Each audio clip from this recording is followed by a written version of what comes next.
તો કેમ છો વિદ્યાર્થી મિત્રો? આઈ હોપ તમે બધા જ મજામાં છો. તો ગતિના નિયમોમાં આજે આગળ વધીએ.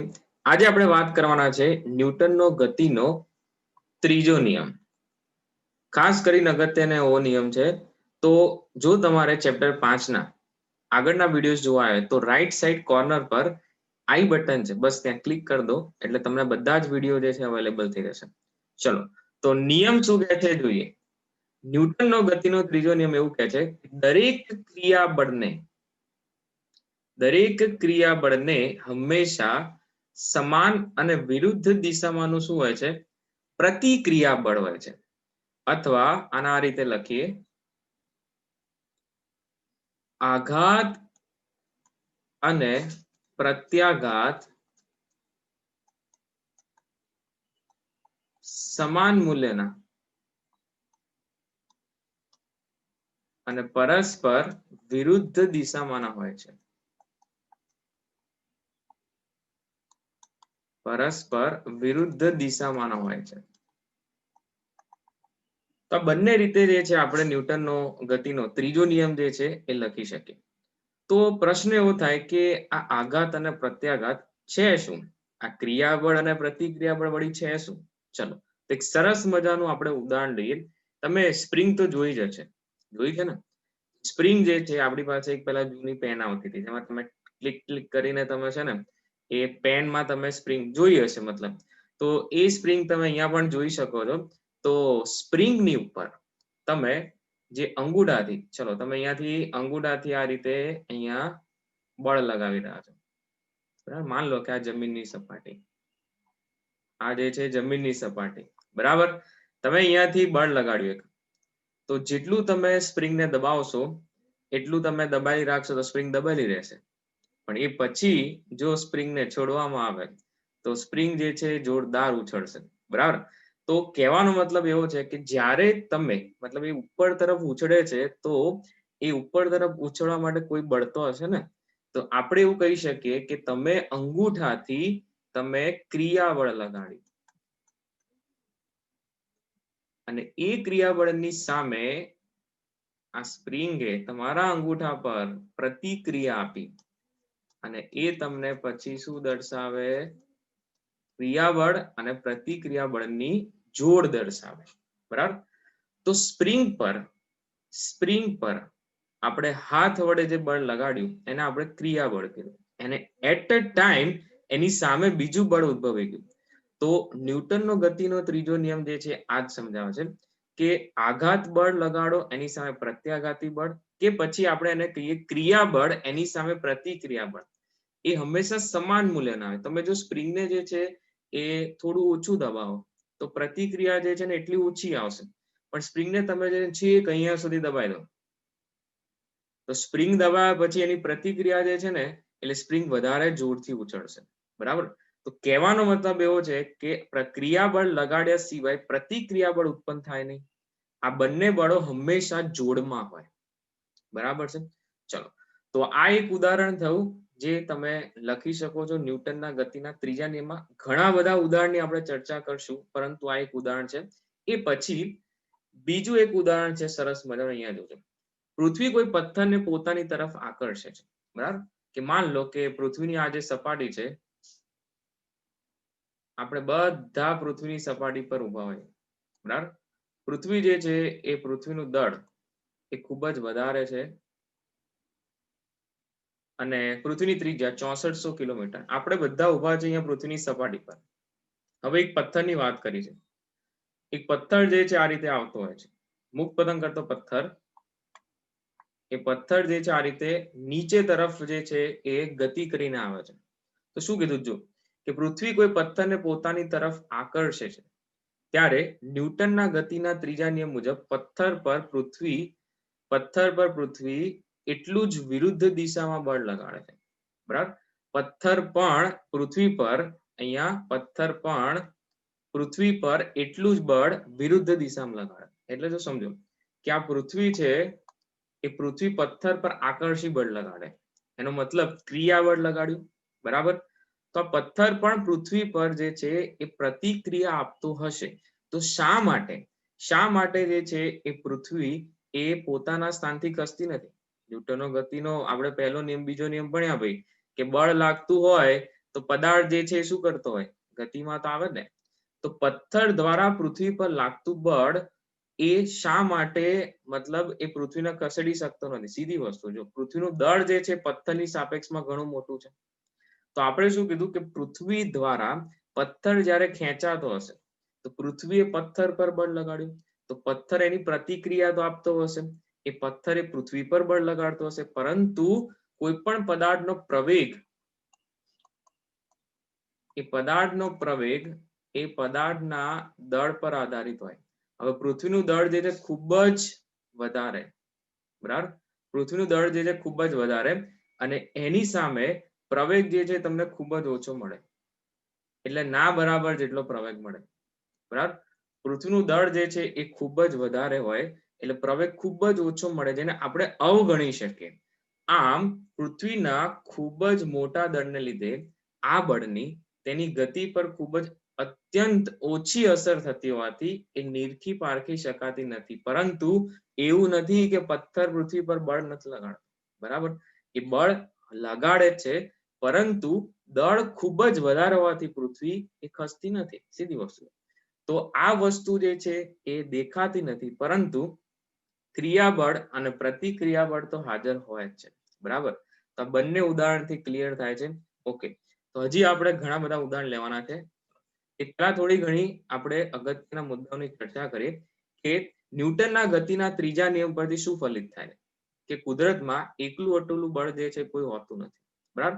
અને બળો જે છે એ બે પદાર્થો ની એકબીજાની વચ્ચેની આંતરક્રિયાથી ઉદ્ભવે છે, બરાબર. એટલે પથ્થરે પૃથ્વી પર બળ લગાડ્યું, એનું કારણ પૃથ્વીએ પથ્થરને પોતાની તરફ આકર્ષ્યો, તો ગુરુત્વાકર્ષી બળથી. એકબીજા વચ્ચે આંતરક્રિયા થઈ, બરાબર, એને આંતરક્રિયા કહેવાય.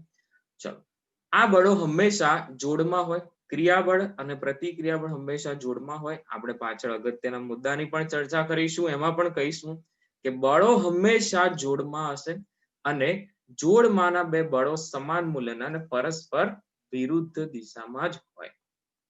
તો આમ તો જે આપણે સ્ટેટમેન્ટ લખીએ છીએ કે ક્રિયાબળ અને પ્રતિક્રિયાબળ સમાન મૂલ્યના પરસ્પર વિરુદ્ધ દિશામાં હોય, એટલે એનો મતલબ એવો નથી કે ક્રિયાબળ તમે લગાડ્યું એની 2-3 મિનિટ પછી પ્રતિક્રિયા બળ આવે, એવું નથી. એટ અ ટાઈમ જેવું ક્રિયાબળ લાગે એની સામે પ્રતિક્રિયાબળ તમને મળી જાય, બરાબર. એટલે બંને વસ્તુ જે છે એ જોડમાં જ હોય, બંને બળ જે છે એ જોડમાં જ હોય. તો આઘાત અને પ્રત્યાઘાત સમાન મૂલ્યના, એટલે બંને અલગ અલગ નથી, અલગ અલગ નથી. એ આઘાત લાગતો હોય એ સામે પ્રત્યાઘાત મળી જ ગયો હોય, બરાબર છે. એવું નથી કે તમારે રાહ જોવી પડે કે ક્યારે પ્રત્યાઘાત આવશે, એવું નથી, બરાબર. ચલો, તો બે પદાર્થો વચ્ચેની આંતરક્રિયામાં તમે ગમે તે બળને ક્રિયાબળ કહી શકો અને બીજાને શું કહી શકાય, પ્રતિક્રિયાબળ કહી શકાય. ચલો, એક સરસ મજાના બીજા ઉદાહરણ લઈએ. તો અહીંયા કે આકૃતિ એ માં કોઈ એક વ્યક્તિ જે છે એ દિવાલને હાથથી ધક્કો મારે છે અને એના પગમાં જે છે ને એને સ્કેટિંગ પહેરેલા છે, બરાબર. તો અહીંયા સ્કેટિંગ કરવાના જે બૂટ પહેર્યા હોય એ બૂટ પહેરીને ભીત પર વ્યક્તિ જે છે ધક્કો લગાવે. તો વ્યક્તિ ધક્કો લગાવે એટલે શું થાય, અહીંયા જો એ ક્રિયાબળ લગાવશે આ રીતે, આ દિશામાં, બરાબર છે. અને એની વિરુદ્ધ દિશામાં, એ વિરુદ્ધ દિશામાં પ્રતિક્રિયાબળને લીધે એ પ્રતિક્રિયાબળ મળ્યું હશે, તો એના લીધે આ જે સ્કેટિંગ પહેરેલા છે, સ્કેટિંગ વાળા બૂટ પહેરેલા છે, એના લીધે વ્યક્તિ જે છે પાછળ તરફ ખસશે, બરાબર. તો આ તમે સમજો કે દિવાલ જે છે દિવાલ ભલે ના ખસે, પણ વ્યક્તિ દ્વારા જે ક્રિયાબળ લાગ્યું, દિવાલ પર તમે આ રીતે ધક્કો લગાવ્યો, તરત જ નીચેની બાજુ જે છે પ્રતિક્રિયાબળને લીધે વ્યક્તિ પાછળ તરફ ખસશે. આ વ્યક્તિ જે છે અહીંયાથી પાછળ તરફ ખસે, બરાબર. એનું કારણ એ જ છે કે આપણે એવું કહી શકીએ કે આઘાત અને પ્રત્યાઘાત કે ક્રિયાબળ અને પ્રતિક્રિયાબળ સમાન મૂલ્યના પરસ્પર વિરુદ્ધ દિશામાં છે, બરાબર. તો તમારે અહીંયા આકૃતિ એ પ્રમાણે લખો. એ સિવાય આપણે ઘર્ષણવાળી સપાટી પર ચાલી શકીએ. એનું મુખ્ય કારણ જે છે એ જ છે કે અહીંયા જો કે આપણા પગ દ્વારા જમીનને, આ જમીનની સપાટી અહીંયા ગ્રાઉન્ડ, અહીંયાથી તમે જેવો પગ આમ રીતે ઉપાડો છો એ ક્રિયાબળ ઉત્પન્ન કરે અને એની સામે જે છે વ્યક્તિને આગળ તરફ જે છે પ્રતિક્રિયાબળ મળે જે ચાલવામાં મદદરૂપ થાય, બરાબર. તો વ્યક્તિ જ્યારે જમીન પર ચાલે છે ત્યારે તેનો એક પગ વડે જમીનને પાછળની તરફ શું લાગે છે? ધક્કો લાગે છે અને જમીન તેટલું જ પ્રત્યાઘાતી બળ વ્યક્તિ પર આગળની તરફ લગાડે છે. આમ જમીનના પ્રત્યાઘાતી બળને કારણે જ વ્યક્તિ જે છે શું કરે છે? આગળ તરફ ચાલી શકે, બરાબર. હા, અહીંયા ઘર્ષણ હાજર હોત એટલે ઘર્ષણ હાજર ન હોત તો વ્યક્તિ જે છે સ્લીપ થઈ શકે, બરાબર. પણ એ ઘર્ષણ બળની આપણે અલગથી ચર્ચા કરવાના જ છીએ, પરંતુ આ બે ઉદાહરણ થી આઘાત પ્રત્યાઘાત ક્રિયાબળ પ્રતિક્રિયાબળ ન્યૂટનનો ગતિનો ત્રીજો નિયમ સમજી શકાય છે, બરાબર. તો આકૃતિ બી માટે આપણે લખીશું. ચલો, એ સિવાય ડેલી લાઈફમાં તમે આવા ઉદાહરણ જોયા હશે અને સાંભળ્યા બી હશે, બરાબર. ચલો, કે રોકેટ માટે, બરાબર. રોકેટ જ્યારે આપણે લોન્ચ કરીએ છીએ ત્યારે કંઈક આવી પરિસ્થિતિ આપણને દેખાય. તો રોકેટના ફ્યુલ જે છે, રોકેટનું બળતણનું દહન થાય, એ ધુમાડો જે છે ઉત્પન્ન થાય અને નોઝલમાંથી બહાર આવતો ધુમાડો એ અહીંયા જમીનની સપાટી પર, બરાબર. અહીંયા જમીનની સપાટી પર શું કરશે? તો જો અહીંયાથી એ જમીનની સપાટી પર અહીંયા આ જમીનની સપાટી છે એ અહીંયાથી ધુમાડો જમીન પર આઘાત બળ લગાડશે અને એ આઘાત બળના લીધે રોકેટને ઉપર તરફ પ્રત્યાઘાતી બળ મળી રહે છે. કયું બળ મળી રહે છે? પ્રત્યાઘાતી બળ, બરાબર. તો રોકેટ જે છે, રોકેટમાં બળતણનું દહન થવાથી જે ધુમાડો નીકળે નોઝલમાંથી, એ ધુમાડાના લીધે જમીન પર એક આઘાતી બળ લાગે છે, જેને આપણે ક્રિયાબળ કહી શકીએ. અને એની પ્રતિક્રિયા રોકેટને મળે છે, જેથી રોકેટ એ આરામથી ઉપર તરફ જે છે શું કરી શકે? ગતિ કરી શકે. એવી રીતે એક સ્વિમરની વાત કરીએ. એક સ્વિમર છે, તરવૈયો છે, બરાબર. અને એ તરવૈયાની વાત કરીએ તો એ તરવૈયો જ્યારે હાથ અને પગની મૂવમેન્ટથી પાણી પર ક્રિયાબળ લગાડે, તેની સામે પાણી દ્વારા એ તરવૈયા પર પ્રતિક્રિયા બળ લાગે, જેથી એ આરામથી જે છે શું કરી શકે? તરી શકે, બરાબર. તો અહીંયા પણ આઘાત અને પ્રત્યાઘાત બળની અસર હેઠળ વ્યક્તિ આરામથી જે છે એ શું કરે છે? તરી શકે, બરાબર. તો આ ઘણા બધા ડેઈલી લાઈફમાં તમે જોયેલા ઉદાહરણ જે છે એને આપણે વાત કરી શકીએ, બરાબર. તો આ બધી જ વાત જે છે એ ન્યૂટનના ગતિના ત્રીજા નિયમની છે, બરાબર. આપણી આસપાસ બનતી ઘટનાઓ જ છે ભાઈ આ બધી, બરાબર. ચલો, તો ન્યૂટનનો ગતિનો ત્રીજો નિયમ છે, એના અગત્યના મુદ્દાઓ આપણે જે શું ભણી ગયા એની આપણે વાત કરવાના છે. ન્યૂટનનો ગતિનો ત્રીજો નિયમ અનુસાર બળો હંમેશા જોડમાં હોય, બરાબર. હંમેશા જોડમાં ઉદ્ભવે અને જોડમાંના બે બળો સમાન મૂલ્યના અને પરસ્પર કેવા હોય છે? વિરુદ્ધ દિશામાં હોય છે. જોડમાં જ હોય એનું કારણ છે ભાઈ ક્રિયાબળ લાગે એના પછી પ્રતિક્રિયાબળ કે ભાઈ હું આવતીકાલ લાગીશ એવું ના હોય, બરાબર. એટ અ ટાઈમ જેવું ક્રિયાબળ લાગે પ્રતિક્રિયાબળ સામે હાજર હોય ને હોય છે, પરંતુ એ પ્રતિક્રિયાબળ ક્રિયાબળ જે દિશામાં લાગ્યું એની વિરુદ્ધ દિશામાં, જે આપણે ચર્ચા કરી ચૂક્યા. ઓકે, બે પદાર્થો વચ્ચેની આંતરક્રિયામાં ગમે તે એક બળને તમે શું કહી શકો? ક્રિયાબળ, અને બીજા બળને પ્રતિક્રિયાબળ કહી શકાય. ઓકે, નંબર 3, આ બંને બળો જુદા જુદા પદાર્થો પર એક સાથે જ લાગે છે. એક સાથે લાગે, મેં કીધું ક્રિયાબળ હશે એની સામે પ્રતિક્રિયાબળ એટ અ ટાઈમ મળી જાય, તો બંને બળો જુદા જુદા પદાર્થો પર લાગે છે. હવે એને સમજીએ જો કે આપણી પાસે બે પદાર્થો છે, બરાબર. અહીંયા જો પૃથ્વીના ગુરુત્વાકર્ષી ક્ષેત્રમાં રહેલા બે પદાર્થો એકબીજા પર ગુરુત્વાકર્ષી બળ લગાડે. પદાર્થ એ અને પદાર્થ બી ની વાત કરીએ તો સમજો, પદાર્થ એ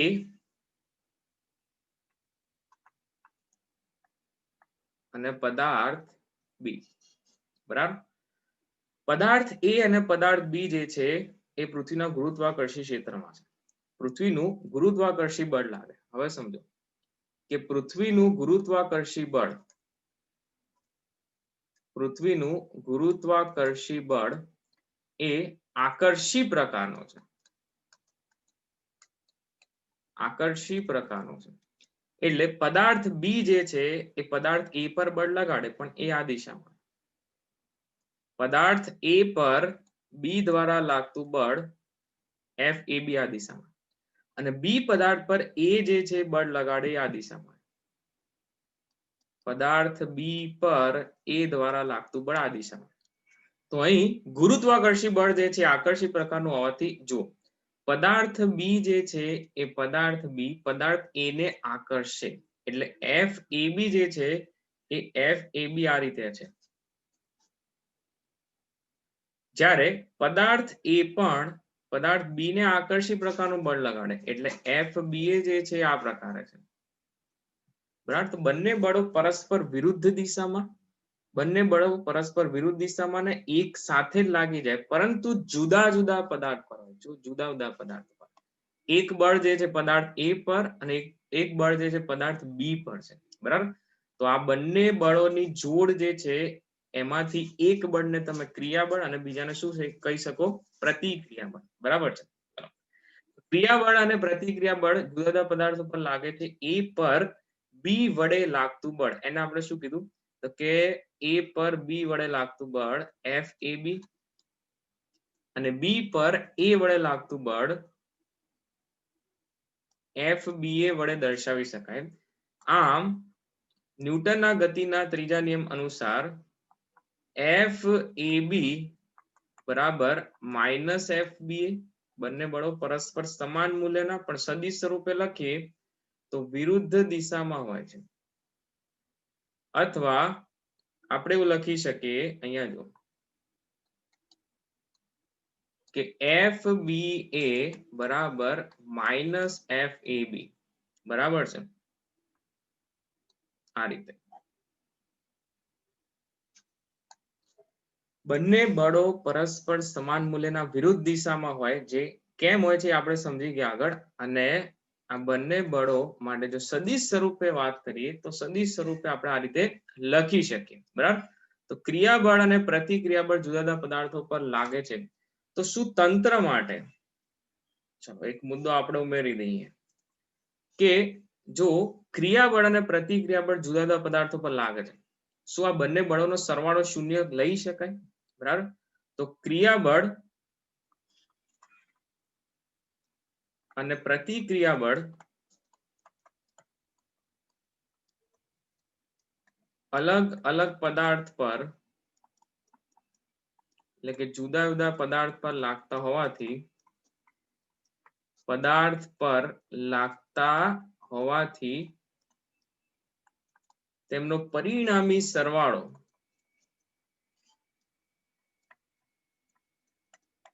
શૂન્ય હોય તેમ કહી શકાય નહીં. કારણ કે એક જ પદાર્થ પર જો આ રીતે સમજો કે એક જ પદાર્થ પર 2 ન્યૂટનનું બળ ડાબી તરફ અને 2 ન્યૂટનનું બળ જમણી તરફ આ રીતે હોય તો આપણે બળનો સરવાળો સિગ્મા એફ શૂન્ય કહી શકીએ, પરિણામી બળ શૂન્ય કહેવાય. પરંતુ અહીંયા બંને બળો તો અલગ અલગ પદાર્થ પર લાગે. એફ બી અને એફ એ બી માં એ બળો એક પદાર્થ એ પર ને એક પદાર્થ બી પર લાગે છે. બરાબર, તો પછી એ બંને બળોનો સરવાળો શૂન્ય લઈ શકાય નહીં. એ બંને બળોનો સરવાળો શૂન્ય હોય એવું કહેવું ભૂલ ભરેલું છે. બરાબર છે, તો ખાસ એવો અગત્યનો પાંચમો મુદ્દો. તો આ થઈ વાત ન્યૂટનના ગતિના ત્રીજા નિયમની. બરાબર, જેમાં આપણે નિયમના ઉદાહરણ અને અગત્યના મુદ્દાઓની ચર્ચા કરી. તો આ જ રીતે આપણે જે છે એ અલગ અલગ ટોપિક સાથે બરાબર થિયરીના કોન્સેપ્ટ જે છે ક્લિયર કરી નાખશું. બરાબર છે, તો મળી આવતા વિડીયો લેક્ચરમાં. Till then take care.